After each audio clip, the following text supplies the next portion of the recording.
the respected judges and the opposing team. Let me introduce myself. My name is Nam and I am the second speaker representing the opposing team. It is a great honor and pleasure to be standing in front of you all today. The topic that we are going to debate today is Jesus believe that beauty filters on social media gives teenagers an unrealistic and harmful expectations of their real faces. During my speech, I will be presenting the arguments that our team has prepared after researching and studying this topic. Before I move on to my arguments, I will rebut the first negative speaker. Here I try to tell you and convince you that filters are for entertainment and creativity, but this is clearly wrong because entertainment does not mean there are no negative effects. Social media can be found wisely influencing how teenagers view themselves. The problem is not the intentions behind the filters itself, but their impact on young users. So now I will move on to my arguments. My first big reason is that beauty filters can negatively affect teenagers' mental health. This is true because beauty filters often make skin smoother, eyes bigger, and face thinner.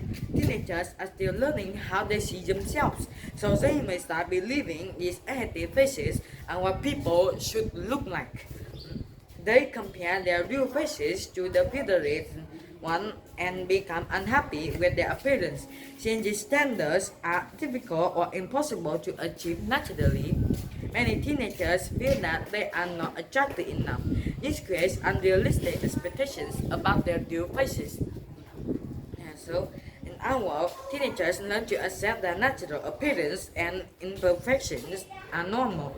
But in the negative world, teenagers are surrounded by filtered images that change their idea of beauty.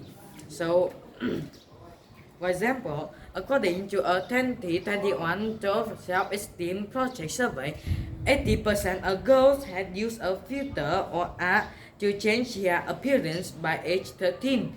This survey also found that 77% had tried to hide or change at least one part of their body before posting photos online.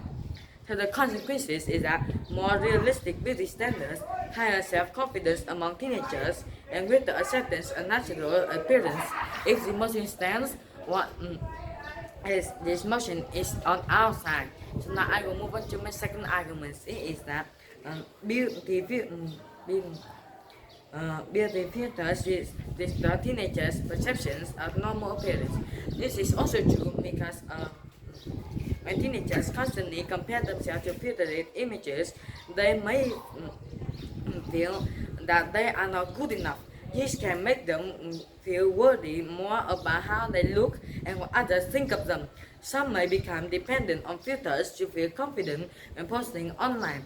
Over time, this can damage their self-esteem and make it harder to appreciate their natural appearance. Social media should help people connect, not making them feel worse about themselves. So now, in our world, teenagers build confidence. Teenagers build confidence based on who they really are, but in the negative world, teenagers rely more on online approval and filtered versions of themselves. So, for example, according to the American Physiological Association, APA, comparing oneself to others on social media is linked to greater body dyssatisfaction, anxiety, and symptoms of depression among teenagers. So the consequences is that greater self-acceptance, healthier body image, and more realistic beauty standards. If the emotion stands, it means that if the emotion is on our side. So in conclusion, my team and I agree with the motion that teachers believe that beauty filters on social media give teenagers an unrealistic and harmful expectations of their real faces. Thank you for listening, and I have finished my speech.